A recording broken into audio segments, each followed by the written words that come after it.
नमस्कार दर्शकों, आज के दौर में लोग नशे की ओर तेजी से बढ़ रहे हैं। नशे की बुरी आदत मनुष्य को अंदर से खोखला कर रही है और उनके पाप भी बढ़ रहे हैं। व्यक्ति नशा छोड़ने की भरपूर कोशिश करता है, लेकिन फिर भी चाहकर इसे छोड़ नहीं पाता। ऐसी ही कहानी है झारखंड के रहने वाले वीरेंद्र रविदास जी की, जो कि सभी देवी देवताओं की पूजा करते थे और हनुमान जी का व्रत भी रखते थे। लेकिन इन सभी भक्ति साधनाओं को करने के बावजूद भी इन्हें ना ही मानसिक सुख मिला और ना ही शारीरिक सुख। वीरेंद्र जी की नशे की लत भी नहीं छूट रही थी, लेकिन इनकी जिंदगी तब बदली जब इन्होंने संत रामपाल जी महाराज की शरण ग्रहण की। संत रामपाल जी महाराज से नाम दीक्षा लेने के बाद वीरेंद्र जी को अद्वितीय लाभ प्राप्त हुए। तो आइए सुनते हैं वीरेंद्र जी की कहानी उन्हीं की जुबानी। नमस्कार सर। नमस्कार सर। सर क्या नाम है आपका? वीरेंद्र रविदास। वीरेंद्र जी आप कहाँ से हैं? हजारीबाग झारखंड से। वीरेंद्र जी, संत रामपाल जी महाराज जी से नाम उपदेश आपने कब लिया? 2016 में सर। सर, संत रामपाल जी महाराज जी से नाम उपदेश लेने से पहले आप क्या भक्ति साधना करते थे? सर मेरा स्थिति बहुत ख़राब था। बजरंगबली का मंगल उपास करता था। उसमें 5 साल मैं मंगल उपास किया, उसमें लाभ नहीं मिला। फिर मैं दुर्गा जी का नवरात्रि उपास करने लगा, फिर उसमें भी कुछ लाभ नहीं मिला। फिर काली जी का उपास करने लगा, फिर उसमें भी लाभ नहीं मिला। फिर इसी तरह मैं बहुत परेशान हो गया कि किसी में लाभ नहीं मिल रहा है। मेरा घर की स्थिति बहुत ख़राब है, बाल बच्चे को कैसे पालना है, किस तरह पढ़ाना लिखाना है। इस तरह सोच के मैं बहुत टेंशन में रहने लगा, बहुत नशा करने लगा, दारू पीने लगा, गांजा पीने लगा कि इतना भक्ति करने के बाद भी कोई लाभ नहीं मिल रहा है। फिर मैंने बहुत परेशान होने के बाद मैं सोचा कि वो ये सब भक्ति में कुछ में लाभ नहीं मिल रहा है, कौन सा भक्ति करना चाहिए, कौन पुण्य परमात्मा का भक्ति करो जो हमको लाभ मिले। इस तरह साधु महात्मा मिला मथुरा का, वो सिद्धि, वो कम से कम शाख फूकता था तो वो 15 मिनट 10 मिनट तक शाख फूकता था। वो बहुत सिद्धि बाबा था। तो मैं सोचा इसके पास कुछ ज्ञान पाने के लिए मैं उससे मिला, उसके साथ रहने लगा। मथुरा में बहुत दिन रहा, उसके साथ गांजा पीने लगा।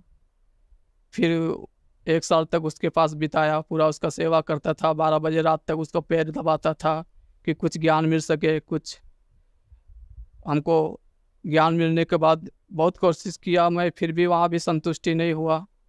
उसके बाद भगत जी, फिर मैं छत्तीसगढ़ में काम कर रहा था, मशीन चला रहा था। वहाँ 2 बुजुर्ग आदमी मिला, उसके साथ मैं गांजा देखा, वो लोग गांजा पी रहे थे तो मैं भी जाके वहाँ बैठ गया, गांजा पीने लगा। गांजा पीते पीते मैं, वो लोग भक्ति के बारे में बात कर रहे थे।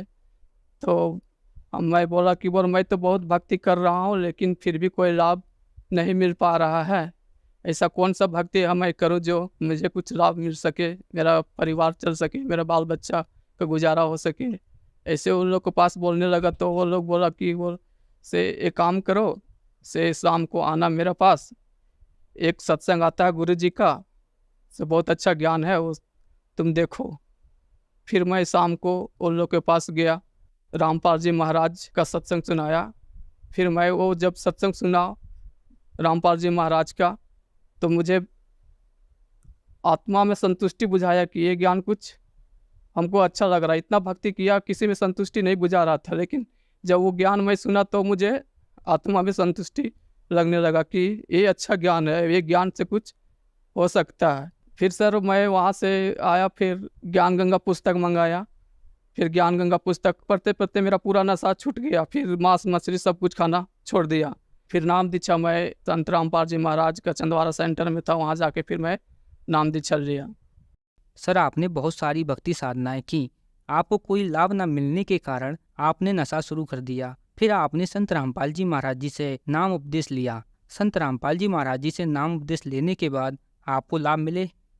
जी सर, मुझे जब नाम दीक्षा लिए तो मेरा लड़का था 8 साल का, उसका पेट में बहुत दर्द होता था बार बार।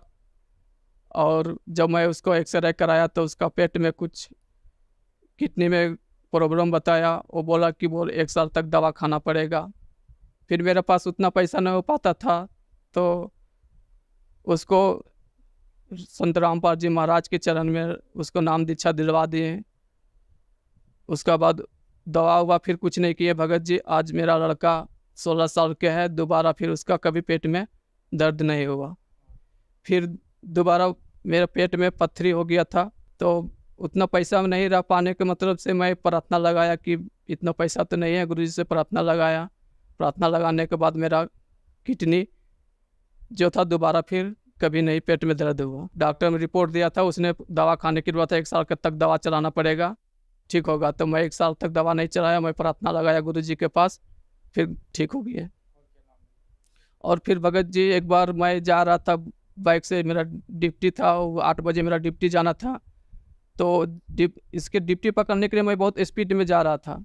स्पीड में जाते जाते वो 100 किलोमीटर पड़ता था मेरा, जहाँ काम करता था मैं। थोड़ा दूर गया, बहुत स्पीड में था मैं, जल्दी ड्यूटी पकड़ना था। तो अचानक उधर से गाड़ी आ गया, एक बीच में बाइक आ गया।